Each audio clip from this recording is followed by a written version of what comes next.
Let us start with an opening prayer, and it's an aspiration that today's learning and transmission be helpful and contribute to our final liberation, which is the desire that brings us together tonight.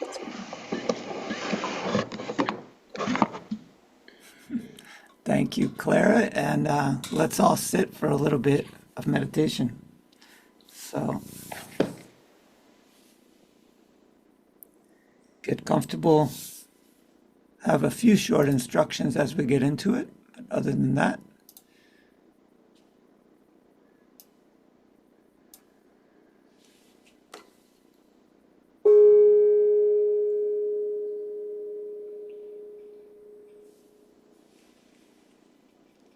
so let's just start by focusing on the breath and putting your attention there.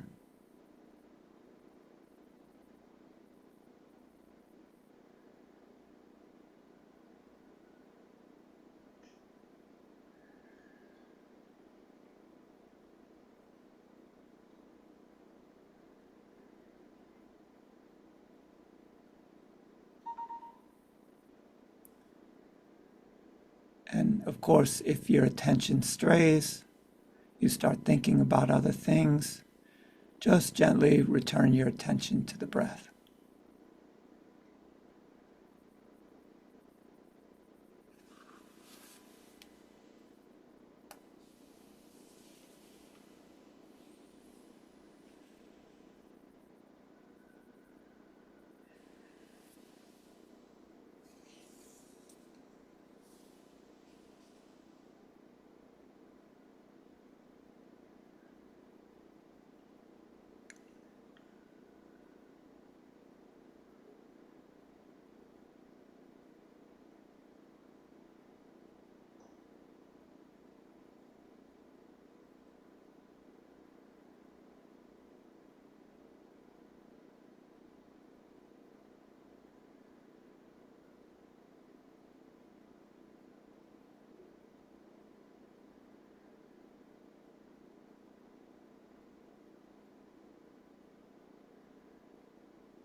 If the attention is strayed from the breath, gently bring it back and maintain focus there.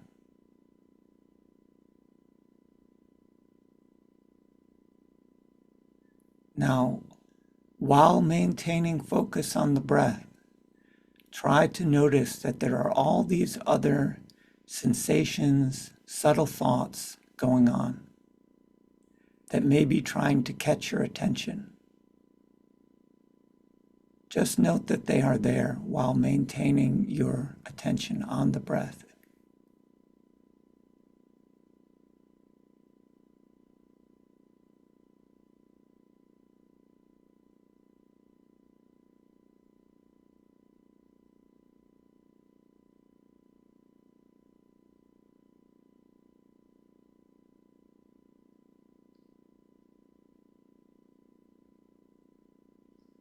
If you followed one of these sensations or thoughts, it might lead to further thoughts, desires, or actions. But for now, just keep your breath at the focus of your attention. Just notice that there are these other sensations, subtle thoughts going on.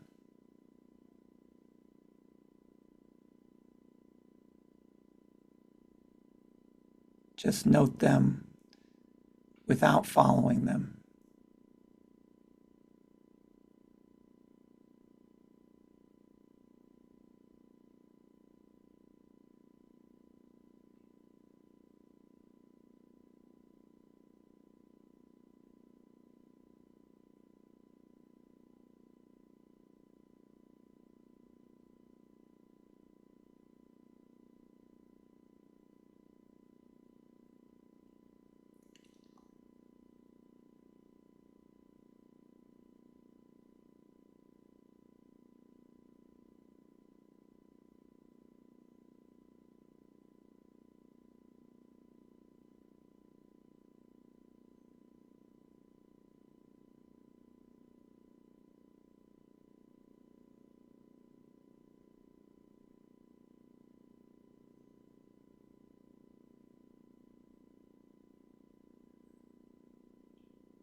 Now let go of the focus on your breath.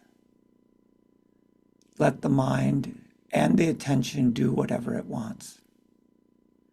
Don't attempt to control it in any way, but be observant. Watch carefully what it does. It doesn't matter what it does so long as you watch carefully.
So uh, the discussion topic for the evening is desires or desire, and this could get into the topic of free will as well. And so we'll see where it leads. But we wanted to start out with a bit of a reflection or an exercise and encourage you to write down in a sort of a few minutes brainstorm and to think about what desires have been the driving force in your life, you know, in terms of how you make your decisions, where things have gone throughout your life. Maybe some of them are no longer the driving force, but were earlier, or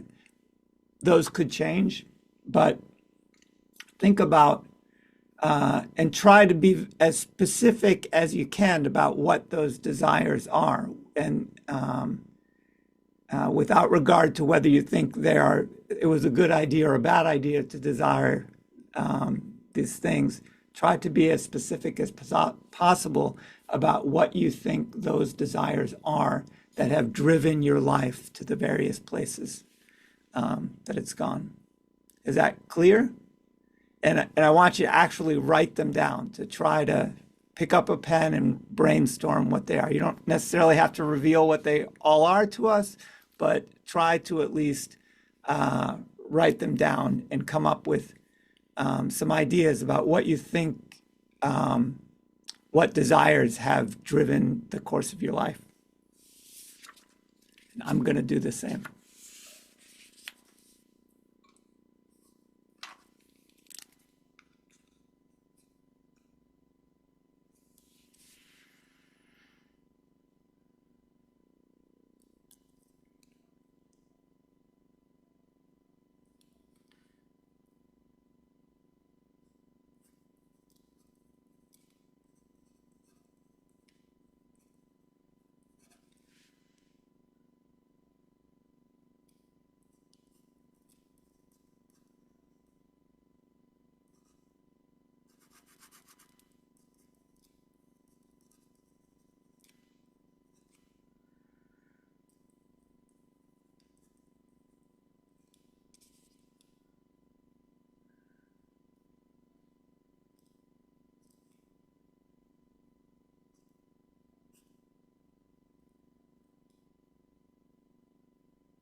Okay. So should we start with the questions? Yeah. Okay.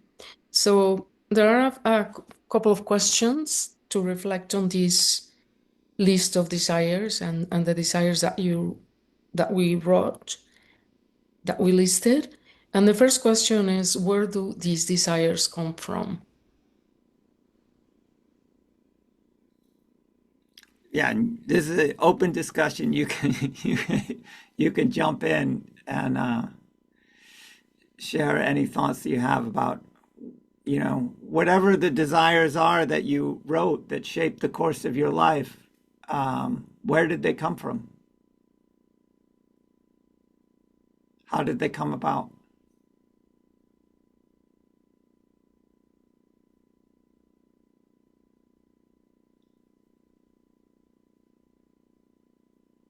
I would say a lot of them came about from uh, uh,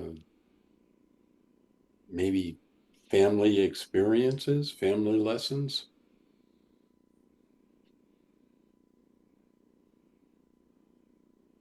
parental guidance. Uh, What kind of things are on your list, if you don't mind sharing, that came from parental guidance or well, the first thing I wrote down was be a good person, help others. ah, and that's a lesson you got from your parents. I would imagine yes, it is. Yeah. Um, I think it reinforces itself over life. Um, and but um, be a good husband, parent, friend. Um, so I assume there's some nature and nurture involved with these things. Yeah, yeah, I think so. You you said it was reinforced over time. Does that mean that this desire to be a good person and to help others has served you well or worked out well in your life? Yeah, and I think, if you are a good friend, and some of my friends are on here who I love dearly, and it's so reinforcing spending time chatting with them. Um, Helping people that are unhoused. I became a social worker because I wanted to help people. And that had both a humanistic and a spiritual commitment to it, that it, it was a spiritual focus in my 20s to um, uh, practice kindness to others. And that's persisted into my 70s. Mm. Did anybody have desires that didn't work out? You know, Well, I oh, sorry, go ahead. Yeah, it depends upon you how you say workout. My first two was to get and stay high, and the second one was sex. And so, so I think that they came from um, environment and biology and luck. And it's hard to say if they worked out or not, but I got immersed in them for a lot of years. yeah, interesting. And those pursuits played a role in where your life went during all those years. Yeah, Well, until my friend put a bullet in his brain after we had got high together, and I said, "Oh, I guess I can't be doing this anymore." that's a And wake so, that's a wake up call. so is that luck? Was that my good luck, his bad luck? Was that free will? What was that? It's hard to know. It is maybe impossible to know or to Yeah. pin down. Um, yeah, yeah, absolutely. Yeah, I mean that. I mean that brings up an interesting question. Two people can follow the same path and end up in very different places. And Always. like you said, is that luck? Is that chance, destiny, or were there subtle differences in the um, background situation? thoughts,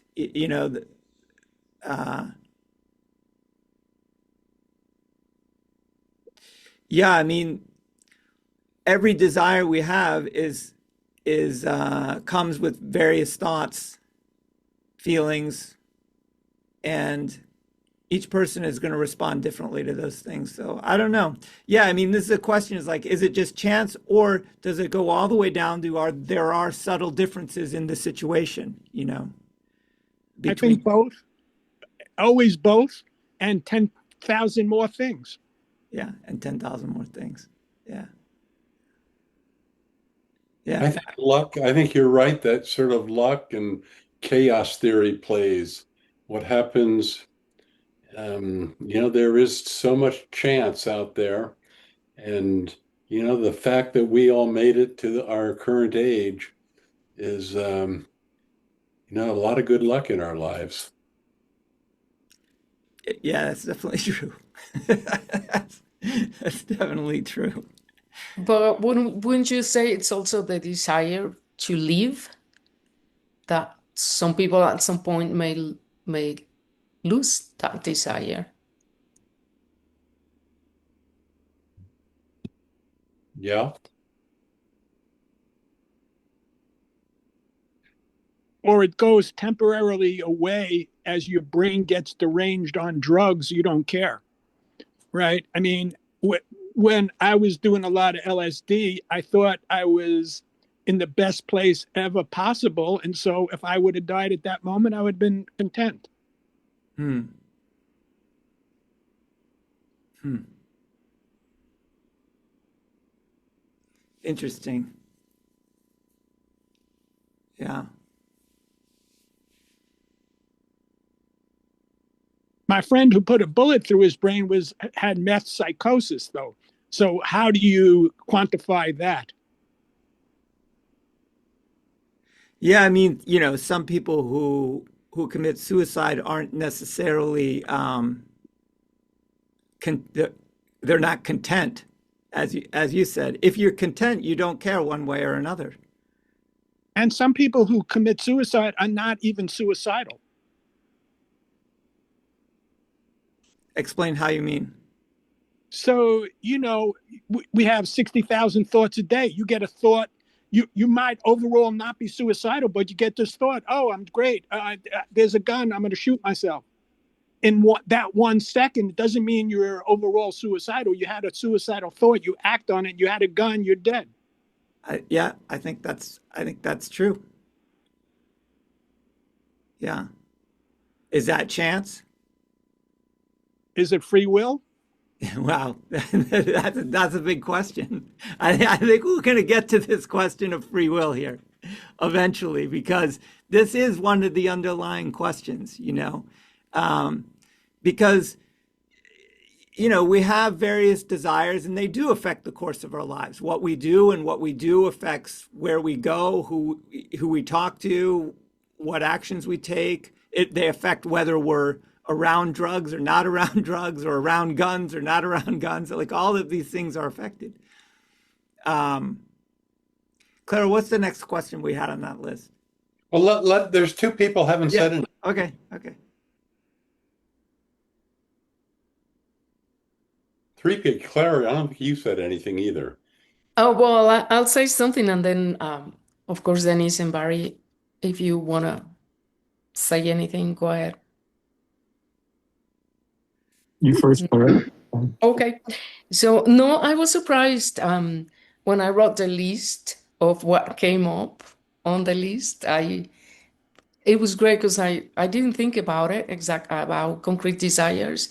One of the things that came up that surprised me, it's hard to say if it is a desire or an instinct. A natural thing is a desire for safety.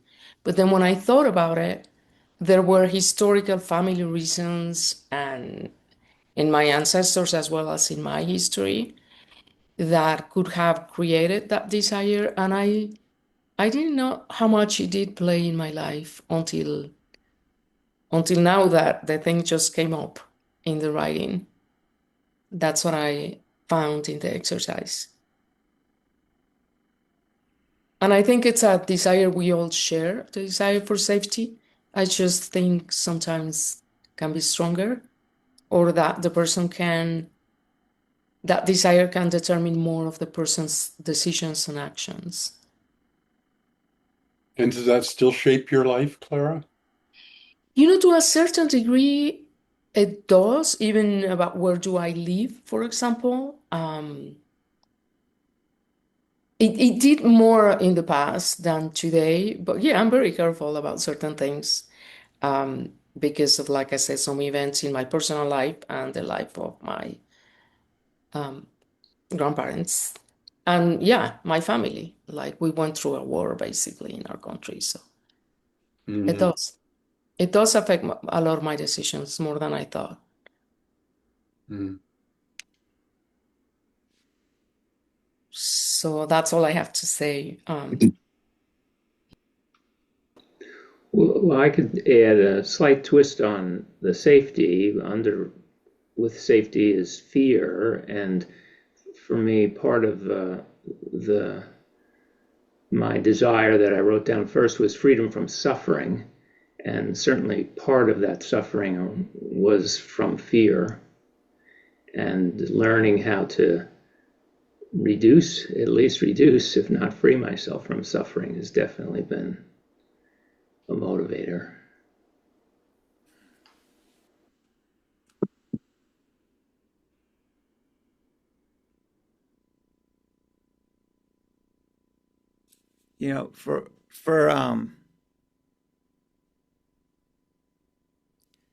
For my part, I'll say, yeah, I started listing a variety of things like to be understood, to express myself, to have a good relationship, to accomplish certain things. I had these ambitions and so on. Um, to understand a deeper truth, to have certain adventures or experiences and so on. I started listing all these different things and but then I also listed, just because I think underlying all of these different things that I just wanted to be happy. And I thought this thing or that thing would make me happy. If I had this great experience, or if I accomplished this thing, or if I had the perfect relationship or something like that, all these various things I wanted were different ways of just trying to figure out what is going to make me happy. Because well, I guess I was unhappy, or I thought either that, or I thought that there was a happiness that could exist that I didn't have, which I guess that's sort of the definition of unhappiness. I recently I've taken to describing samsara as cosmic FOMO, or fear of missing out. So if you think there is a kind of happiness that you don't have, that in and of itself is unhappiness. Mm-hmm. A sense of lack. Yes, a sense of lack, that something is broken, something needs to be fixed, I'm missing something. Yeah.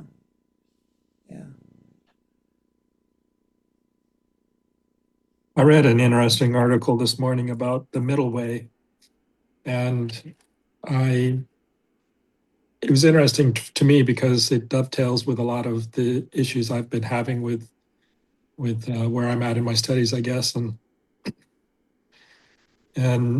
uh,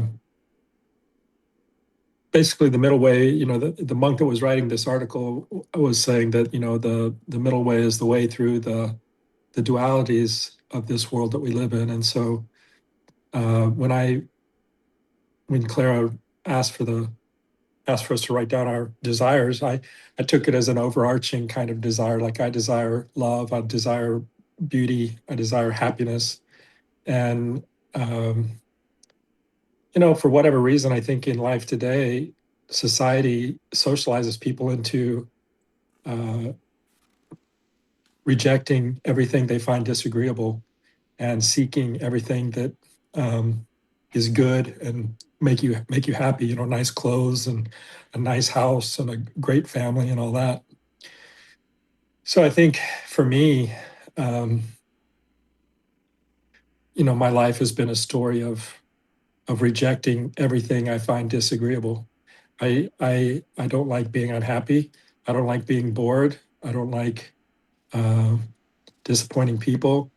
I don't like, bad clothes or whatever, and so I was constantly looking for what made me happy. It was a no-brainer from an early age. Just seek what makes you happy. And I was very, um, very determined to do that in my life. To my detriment now, I think you come full circle at some point and you realize that no matter what you seek that seems positive, if you're missing out on the negative, then you're undermining yourself.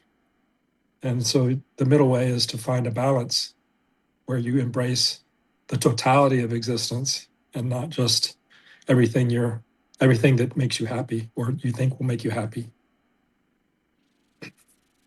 Very interesting. I think, oh, Matthew, were you going to say No, something? go ahead. I just want to say, Dennis has beginning or answer the following question in a beautiful way, because the following question is, have any of these desires made you happy or satisfy you?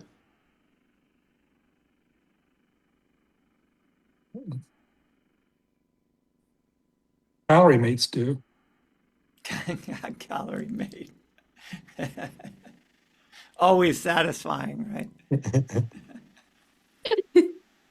Totally, Dennis. They totally do. You don't even need to have a lunch. As long as you got those, you're golden. You don't need anything else. Totally.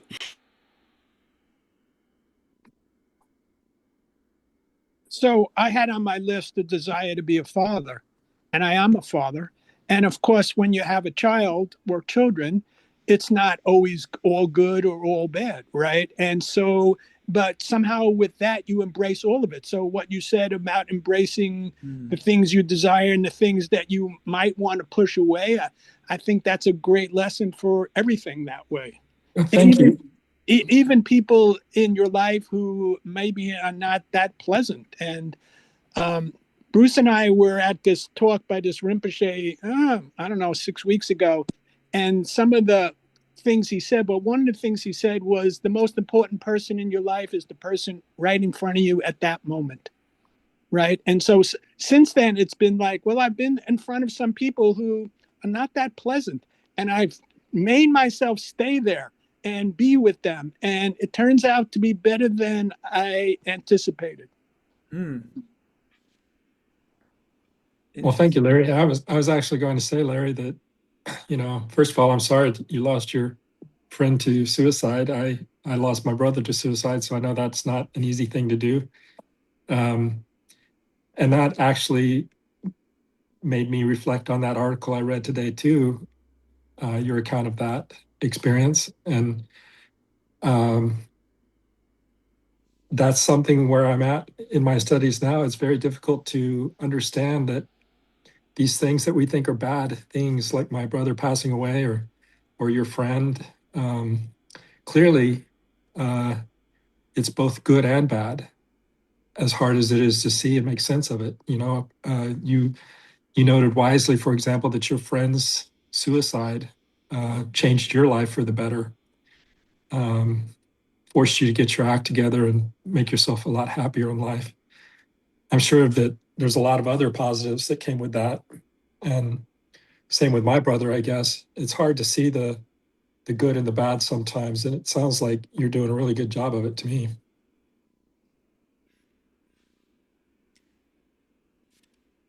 I think one of the interesting things both of you guys are pointing out is that at least like if I look at my list, it's a list of wants and don't wants, and if we just focus on that, I want this, and you get it, or you don't want that, and either you don't get it or get it. The thing is it's never fully satisfying in and of itself. Like getting the thing in and of itself, how you imagine it, isn't fully satisfying, or avoiding the thing isn't fully satisfying. But if in the reality of it you can embrace everything, like you both are suggesting, I think there is a kind of satisfaction in that.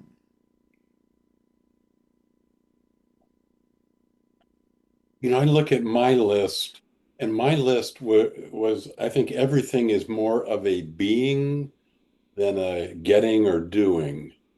And the one that I would relate to this wanting to be happy is overcoming distracting or emotions, my own understanding and overcoming the emotions that um, really hurt me, or um, which probably also drove me into becoming a social worker uh, and therapist. Uh, you know, I am not one who has ever really been burdened, however, by unhappiness. Uh, I am pretty much always on the happy side of situations and emotions. Um,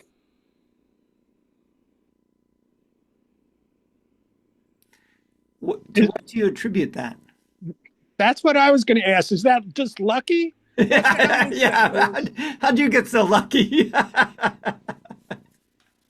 you know, I I don't know. My brother Dennis, I had a brother who committed suicide also, and same family.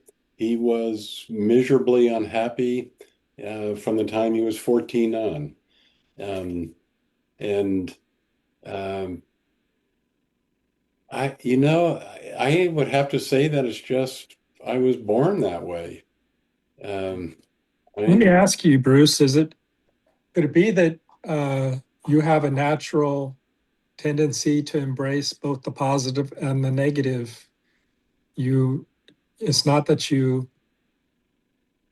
particularly like the negatives of your life, but you can see that they're part of the whole and you're okay with them in as a counterbalance to the positives that that bless your life, maybe. yeah, I would say that probably is true.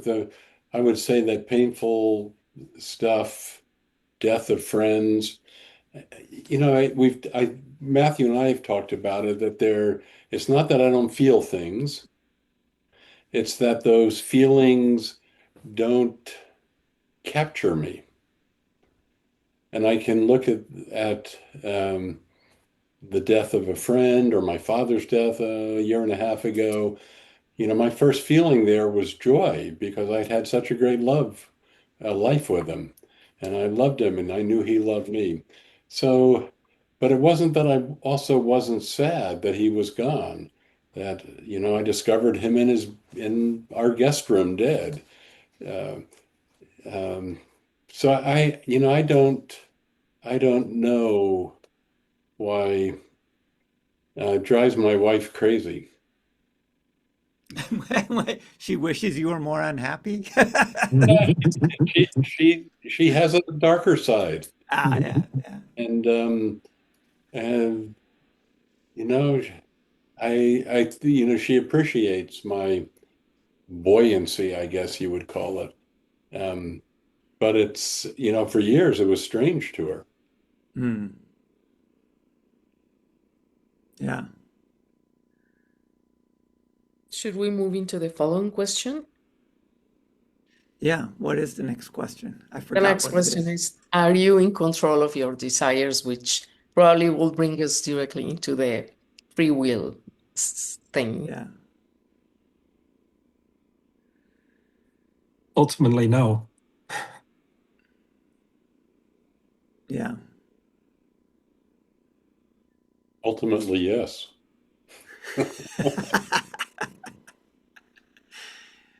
Initiate Dharma combat. Yes. Yes. I'm curious about the yes, because I would say ultimately no also. I would say you are in control. No, this is arguable also. A little bit about what you do with your desires, but not with the desires themselves. Um, I would think they're totally conditioned to a certain degree.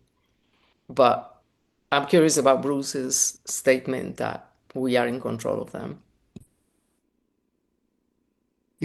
When I think about desires now that, again, I'll use the word capture me, um, it's hard for me to find them. It's why I wrote in there, what about hopes and preferences? And I mean, I certainly prefer this for dinner than that at times. But if I have that, I'm not unhappy. Um,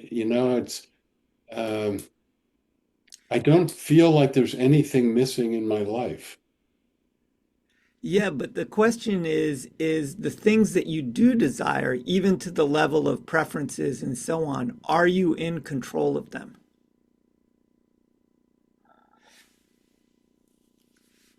Well, give me an example of not being in control.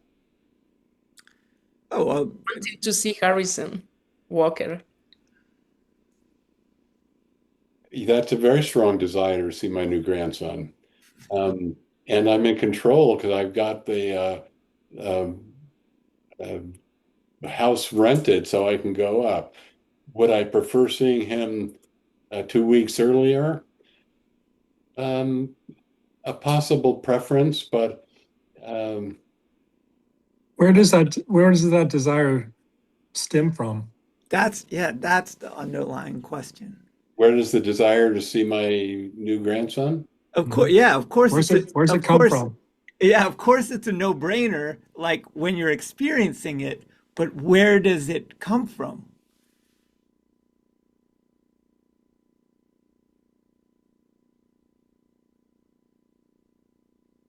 It's an interesting question. It's just there. It's the love. But you can't find the source. No, Yeah. it's in my being. Uh, Okay, well, if it's in your being, then how did it get there?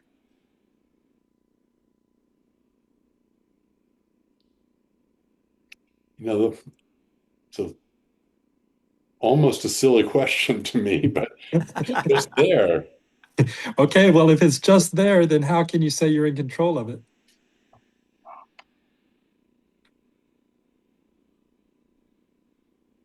Um, wow. Uh, well, it's not in control of me. Well, apparently it is because you're gonna go and Yeah, you're you're gonna go and going see up your there. grandson, right? Yeah. You're not gonna say, you know what, I've had a change of mind. I'm not going anymore. Yeah. Well, wait. It depends upon how you define control, Sure. right? And so, I mean, is it? I don't think it's in control of Bruce, right? And when you ask where did it come from, my thought was, well, 10,000 years ago, you had an ancestor who loved their children, and that was passed down to you biologically, genetically, spiritually for 10,000 years. So you have a little piece of that. But Okay. I know lots of people who don't have any desire to go see their grandchildren. Right, right. Right. But then the question would be, why do they not desire that? So, if we're really talking about is there free will, right? Let's cut to the chase here, right? Okay. Right. And so it's a complex answer, and my answer is yes and no. Okay. That's a good, I think I would agree with that, Larry. In my I'm opinion, interested to hear more about the yes part and the no part. yeah, definitely. Well, you guys know this professor named Sabowski, who wrote this whole book on free will. There is no free will. Have you heard of him? No, no. I think he teaches at Stanford. But I've heard various arguments about there being no free will. Right, and they go through the whole thing. Which did you choose? Which family were you born into? Did you all that kind of stuff? Yeah. Right, and so it's interesting, and yet it doesn't feel complete at all. Mm-hmm, mm-hmm. Right, and so that piece that doesn't have the free will argument say, oh, there is no free will, it just doesn't fit for me, right? And so because we do have a choice from moment to moment, we have a choice, and you could say we don't have a choice, right? I mean, I chose today to come onto this meeting. You could say, well, you didn't have a choice, but some level it's true, some level it's not true, I agree with that. Yeah. right? In fact, I often say, of course, there's free will. It's just a question of what we're talking about. Yes. So that's why I said definition with Bruce with control. What does that mean? Yeah. Yeah. Well, it's an interesting question. I mean, you know, I do think it is an interesting intellectual exercise to go down the path of exploring the non-existence of free will, to see how everything is determined. In other words, there are causes for everything. And you can't even predict what the next thought is that's going to come into your head. And so nor can you predict what decision you're going to make until you actually do it. And so, like, if we're just talking about the present moment, which is where we are all the time, you don't know what you're going to do until you do it or don't do it. So, and it's only by sort of projecting forward or projecting back in the mind that we have this sense of free will. Or we could say, by that projecting forward and backward, we have free will. Like, you could say like that, I suppose. But I always like to think about, like, what's involved here. You know, we always talk about stuff without really getting into, well, what are we really talking about? You know, so the question of free will involves a couple of things. One is this ability to choose or choose otherwise. But two, it also involves a chooser, a decider. In other words, it involves the idea that we are separate beings with independent existence, independent thought, and that being has the capacity to choose or choose otherwise. And so most people who make this argument for no free will, they don't even touch upon this idea of there being a separate being. They just assume there is a separate being, or since they don't touch it, pretty much everyone kind of thinks this way. And then they say that separate being doesn't have free will or doesn't have the ability to choose or otherwise. In other words, it is captive or a slave to circumstances. It can only do what it's programmed to do. It's like a robot. But I would say there's another way of thinking about this in which instead of going at the mechanisms by which decisions are made or not made in CC, it's all controlled by circumstances, you know, neurons firing or whatever, however you want to paint that picture. Instead, question whether there is this independent being, whether a person has, as they say in Buddhism, self-essence or independent existence. Because if that doesn't exist, this question of free will isn't really a question. Because the free will question is about whether or not this freedom applies to an independent being. If there is no independent being, that question just evaporates. There's nowhere for it to land. There isn't a question of whether that being has free will or not, because there is no such being, and everything is freely flowing. And so, like, I think about, if you think about like a stream flowing down a mountain, we say it's flowing freely, right? But its path is determined by obstacles and gravity and all kinds of things like. But nevertheless, we say it flows freely. And I would suggest we flow freely like that. But at the level of experience, we seem to have to make decisions all the time. Yes, And but it's a we part of everything experience that's having going free on. will. Yeah. So, What's that? Say that again, Clara. No, okay. So I was saying that at the level of experience of what we seem to experience on a daily basis, we seem to having to make decisions all the time. And we seem the experience is that we do have free will. Of course, because I guess until we are fully awake, the experiences of being a separate being. Yeah, And but therefore, within that frame, yeah, all the things that come with being a separate, the suffering, the free will, the decisions, all of that seems real. yeah, it does. Yeah. And there's nothing wrong with that. That seeming real of making decisions and stuff like that essentially is the reality of making decisions. So this is the part in which you can say, yeah, at a certain level, we do have free will. We make decisions every day. No one can deny it. And that's why I think these arguments that there is no free will don't really ring true or hit home. There's something missing, like Larry said, that it's not satisfying because we have the experience of making decisions all the time. But But you think, sorry, you go. well, what I was going to say is that this decision-making process is a part of everything else that's going on, you know, and if we don't um, sort of compartmentalize things, you can see it's just like anything else that's happening, like your hair growing or your food digesting. Decisions arise from mind activity I think freely. They freely come, you know. Um,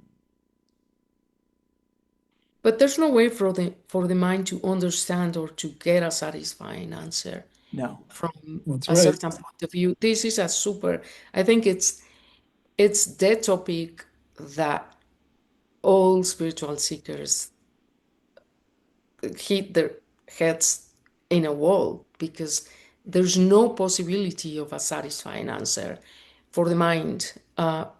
We cannot understand it intellectually. It's, I think, very complex question. I agree with that. Either answer, no matter how good the argument, will not be ultimately satisfying. I disagree with that. I think Ah, I think the answer is satisfying. which answer is satisfying? That it's both. That is both. Okay, yeah. Yeah. Well, why do you say that's unsatisfying? To me, that's very satisfying. Well, actually, I think you're onto something. The idea that it's both. This is kind of like what we were talking about earlier, as far as, you know, we want things we desire, and we don't want things we don't desire. You know, we are hope on one side, fear on the other side. You know, desire on the other side, aversion on the other side. So either of those, if we chase after them, will not be satisfying. But if you can see like this middle way, like you see, it isn't one, it isn't the other, uh, and not try to grasp onto a particular explanation, that's kind of what I'm getting at, is no particular explanation will be Okay. satisfied. But if you can see that it's neither and both all at the same time, this is what I think can be ultimately satisfying, because then you are in essence living in the mystery of it. You're not seeking to grasp onto just an explanation or just a a winning answer or something like that. You're living the reality of it, which is quite mysterious. It can't be pinned down. Yes, there is free will, or no, there isn't free will. It's all such questions are incomplete, and we blind ourselves to their incompleteness and then chase after one answer or another. So I'm gonna maybe I tend to align with no free will. I think there's choice and there's you know uh, in a period of, if we believe in time, then what happens now affects the next moment. One thing that Matthew and I have talked about is observing how you get out of bed. And you wake up, you see, oh, I'm in my bed. Oh, it's Bruce here. Um, well, do I want to lie here a little longer? Do I want to get up right now? Do I need to go to the bathroom? How badly? Uh, and then all of a sudden, I'm getting out of bed. Did I really say to myself, okay, get out of bed now? I say to myself after getting up, oh, you decided to get out of bed. But when I pay precise attention to the moment, and it's why I didn't like your meditation guidance, Matthew. Pay attention to what your mind does. Pay intense attention to that. Well, in meditation, I don't have that intense attention. So I had to get rid of that instruction. But so I think if I'm living in the world of duality in the next moment and making choices and preferences and acting and then acting on those, I could say that there is free will. But in the exact moment of doing something, I see it as that flowing river. It's just happening. Yeah, but it is flowing freely. That Flowing, was the point that I was trying to make. yeah, it's just happening. As you know, Joel sometimes puts it this way, and I do kind of like it. He says, he says, of course there's free will, there's just no self-will. And this is kind of what I was trying to get at by examining not the will part, but the self part, the chooser, the decider. Who is the chooser, decider? If there is no chooser and no decider, everything is flowing freely. But it is not your will. It is, you could say, God's will, I suppose. Everything is flowing freely and willfully. Yeah, it's just not, it's just if you try to pin down the moment that you make a decision or something like that, you can never pin it down. I give this example like if this exercise where I say, okay, in the next 20 seconds or so, raise your hand or don't raise your hand. Now you have to make a decision. Am I going to raise my hand or don't raise my hand? And the fact is, again, just like you described about getting out of bed, we can kind of think like, am I going to do it? Am I not going to do it? You can even say like, oh, I'm definitely going to do it, but you actually don't know if you're going to do it until you do it. Because at any moment you could decide, no, I changed my mind. I'm not going to do it, And so you never actually know what is going to happen until it happens. And if you don't know what is going to happen until it happens, how can you say that you're making the decision? It's only by projecting in time. I can look forward in time and imagine, okay, I'm going to do it. I can picture doing it. And then after it happens, let's say I picture raising my hand and then I do it. And then after it happens, I look back and say, I decided to do it. But neither the projection forward nor the projection back are happening now, which is always exactly where we are. We are never in the past. We are never in the future. Those projections to the future and the past are imaginary. They're not real. The reality is here and now, and so we never actually know whether I only know as I'm doing it that I'm doing it. I can't say definitively whether I'm going to do it or not do it 10 seconds from now. A meteor could come through the roof and, completely throw my plans off. I suppose that's a different scenario. But the fact is, even mentally, I can't know for sure what I'm going to do until I do it. And that's really interesting if you start to study it. If you try to pin down when you make a decision, it's impossible to pin down. until you actually say, like you're at a restaurant. Are you going to order the fish or the chicken? Kind of want this, kind of want that. Yeah, this sounds good. That sounds good. I usually get this. Maybe I should get that, and so on, and so forth. And it's all of a sudden the waiter's there, and you're like, I'll have the fish. Like it just comes out. It just happens. There's science. And prior to that, the thoughts of I'm going to do this or I'm not going to do that, those thoughts are just happening. You can't predict which ones are going to come out. When I go to the restaurant, I don't know ahead of time whether I'm going to have a decision crisis about what I'm going to order. I actually have no idea what I'm going to think until the thought pops into my head, and then suddenly you have a decision crisis. Or absolutely you're going to get the thing you always ordered because that's what you always order, You just don't know until it arrives. And so this investigation or this study into the present moment, if you do that, you see clearly that when we are thinking about the future with regard to a decision, that thinking about the future is imaginary and it's happening right now. That's it. That's all it is a projection into the future. And when we think about all of our past decisions in the past, we are thinking about it right now and imagining that I chose this, I chose that, I chose that. But in the moment, it just happens.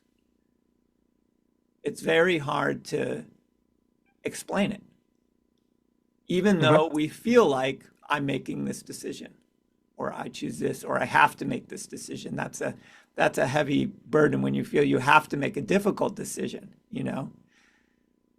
It weighs on you. Oh, what am I going to decide? There's scientific evidence that that our bodies prepare for a decision before our minds make the decision. That's very interesting. 300 to 500 milliseconds earlier than our brains confirm a decision, our bodies are prepping for it. That's super interesting. Mm-hmm. Yeah. I mean, I think yeah. I think we all, or at least I had instances in which I clearly I felt I was being acted like not necessarily decisions or actions or things that I've said that I think we all had it sometimes, that we feel we're not doing them, but we're being done by something, whatever that impersonal something is. I had sometimes in my life in that I clearly felt that way about saying something or doing something or making decisions. It's not a permanent sensation. I most of the time feel I am the doer, but there are instances in which that's gone. And it's really freeing when that happens. It's like you get out of the way. Yeah, yes, that is the feeling. I had this exact, so in the training that I used to do, there's this interesting exercise where you go down to the ground and get back up again. You just lay down on the ground and you get back up again. And then the instruction is to coordinate this movement with your breathing. So as you exhale, you go down to the ground, and as you inhale, you get up. And then to coordinate the movement and the breathing with the heartbeat. So you're like 4 beats down to the ground, 4 beats up, and you're trying to coordinate the breath and the movement so everything is working smoothly. And when you're trying to do it with the mind, it's a train wreck. You can't, everything gets out of alignment and you're trying to pull things back into alignment. But when you do that, you're already behind the curve. So the movement falls apart, the breath falls apart, and it's very difficult to do. You can kind of do it by controlling it, but the only way you can really do it is by letting go of control. And then everything in the body and the mind and the self-regulates, self-synchronizes. And I had this experience exactly like you said of this freeing experience and everything just happening on its own and not having to be in control of my mind or my body or my breath or anything like that. The breath It, actually is a very interesting thing to study with regards to this because it can be both voluntary and involuntary.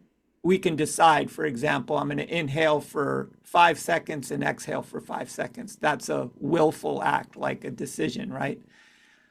But at the same time, if we let go of control of our breath, it will just happen all on its own. And we do not need to control it. And we know it because we let it take care of itself every night when we go to sleep. And really most of the day, too. We're not actively controlling our breath through the day, but we can if we have to.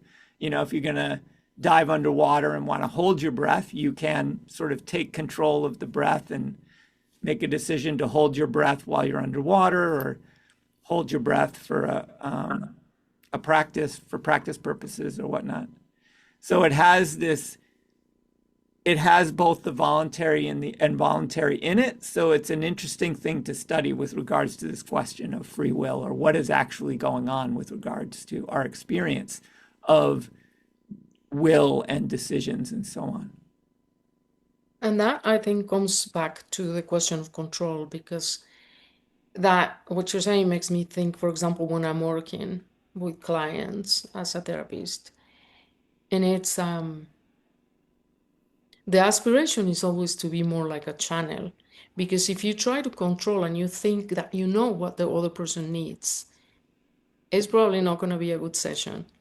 But if you quiet your mind and kind of let yourself, it sounds ambitious to say be done, and I don't know if I'm saying it correctly even, but be more like a channel, like done truth, being used by maybe the person's need or something bigger, that's probably going to be a good session. But if you are trying to control or anxious about saying the right thing, I mean, I don't know, that's when things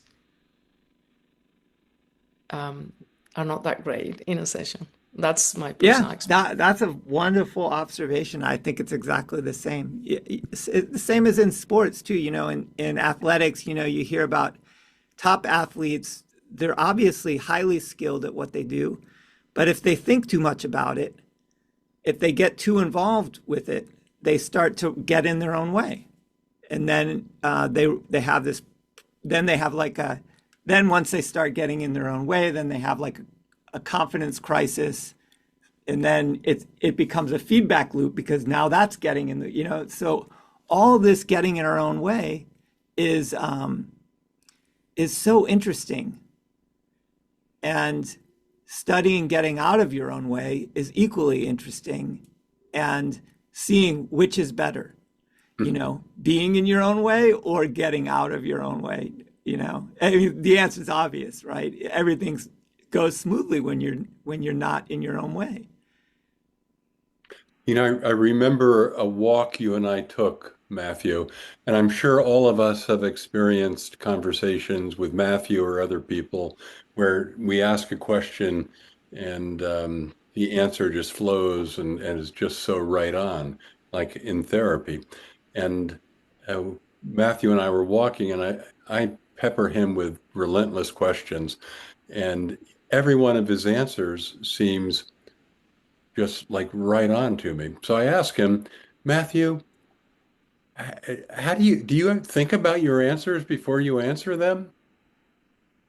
And do you remember what you said? No, I don't. Oh, geez, I don't either. No, you said, no, I don't. They just arise. It's true. The less I think about them, the more at ease I am, and the better the answer usually is. Yeah. Yeah. In fact, it's part of the reason why sometimes I get nervous about going to do teaching, or because I don't know what I'm going to say. And if I think too much about it, I start getting my own way. See, you think, I don't, I don't have anything to say, and then that's a little daunting if people expect you to say something. But the truth is, the more I don't think about it, the better it is. I have noticed that the times in which we feel like something is acting through us, it surprises us. It's a lot more alive, because when you're trying to control the outcome or what you're going to say or thinking a lot about it, it's kind of dead. It's kind Yeah, of yeah. it's not that alive. But the other thing is when you say, where did that come from? I didn't do it.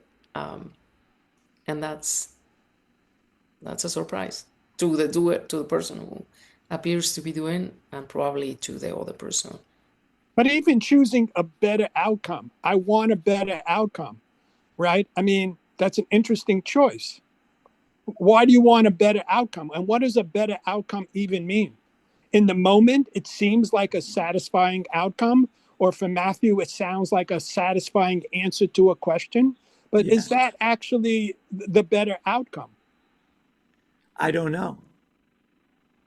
Like I said, I look at it like a freely flowing stream down a mountainside. So if it seems good, it's good. I don't question it too much, you know. But that's an interesting question. You're sort of taking that, uh, you know, that preferences or whatever to the next sort of to the next level. Like why is one outcome better than the other outcome? And I would say that comes down to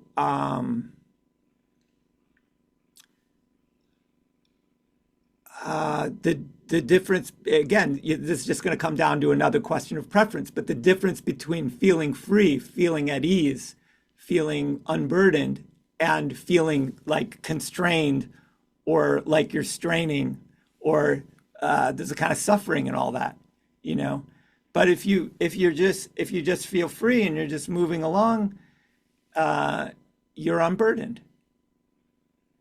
And you could say, yeah, well, why do you preference being unburdened than being constrained? And I would say, I don't know, but I do.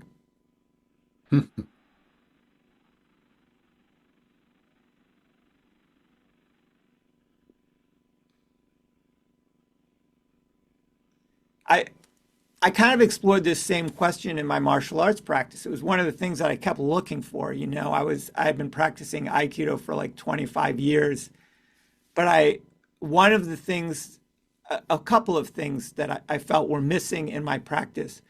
One of them was I felt that I had all these fears that I hadn't adequately addressed. I didn't know how to address them in the context of the practice that I was doing, and I felt that they were unresolved, and there was no path to resolving them through the practice I was doing. And so that was something I was looking for. And then the other thing that I was looking for is I felt like I was constrained to just practicing these specific movements, you know, these forms, if you will, you know, a kind of like prescribed movement.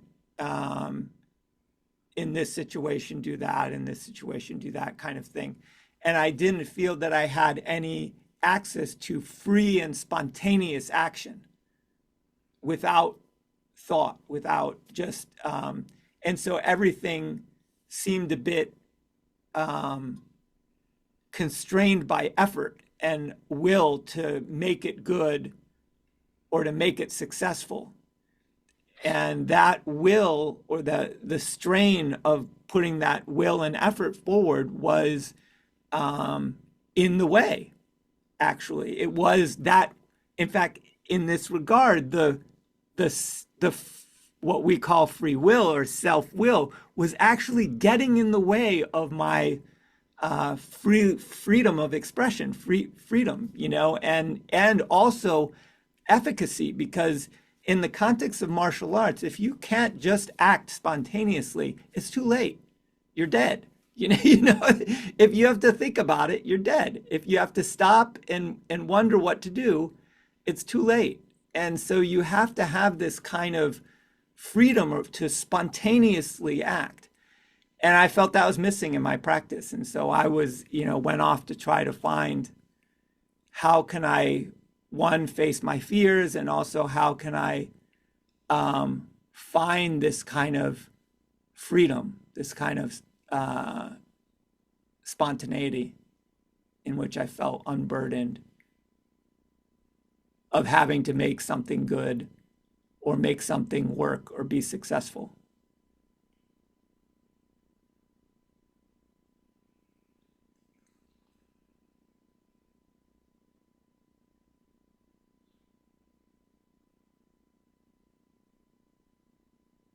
And what I found really was that freedom, that spontaneity, that not being in your own way was way, way, way better than whether anything worked or didn't work. It was way more important. And would you say that is better because being free and unconstricted is really closer to what we really are? Because the idea of the person, it is in itself a constriction, a limitation. Even to think that we are this body, it's so claustrophobic. It's Yeah. it's about limits and constrict. It's a contraction in itself. So I Yeah. think whatever it's more spontaneous and free, it's really closer to our true nature, and therefore, of course, we have that preference in a way. I do think that. I do think it is closer to our true nature. Again, everything is flowing freely. It is only the mind that tries to grab hold and make it stop. I decided this, I did that, I did that. It's the I'm going to do this, or I should do this, or if I do this, then that. It's the mind that does all of that. And that's what tries to pin things down. But nothing really can be pinned down if you just throw yourself into that stream. Then you're free. You're free of the outcomes. You don't have to worry about the outcomes. Even like I stopped just in the context of martial arts practice, I stopped worrying about how good something could be or whether it would work or not work. I just knew in the moment I would act, and that was good enough. And the outcomes I didn't care about. Whatever the outcome was going to be, that's what it's going to be. And it wasn't my concern. And that was so freeing. And actually, consequently, my martial arts got better because I didn't care what was going to happen. And so I could act freely. Well, I think the free flow is great, and I wouldn't want to throw out an ethical base to action that is impetuous and harmful. Thank you. Yeah. Yeah, I agree with that, and it is why I think like some grounding in ethics is important before discovering this freedom, because then that ethics, I think, is just a part of how you are freely expressing yourself, how you are freely flowing. But without that ethical grounding, as we talked about before, if you start to experience this kind of freedom of spontaneity, you could create a monster, a person who acts without thinking but doesn't have any ethical grounding or from which they're acting. And of course, that monster's behavior might ultimately turn out to be helpful. Well, that's true too. We don't really know the ends of all things, and so in fact, I would say ultimately, the the universe or existence turns toward good, because lies collapse, things that aren't aligned with truth collapse, and I believe the truth is good. And so, but yeah, we don't know the ends of all things and how all things get to those ends. And so, I think that alone is why we should all have compassion for even people who do bad things. Are there bad people or just bad behaviors? I would say there are no people whatsoever. So, so there are just bad behaviors. Yeah.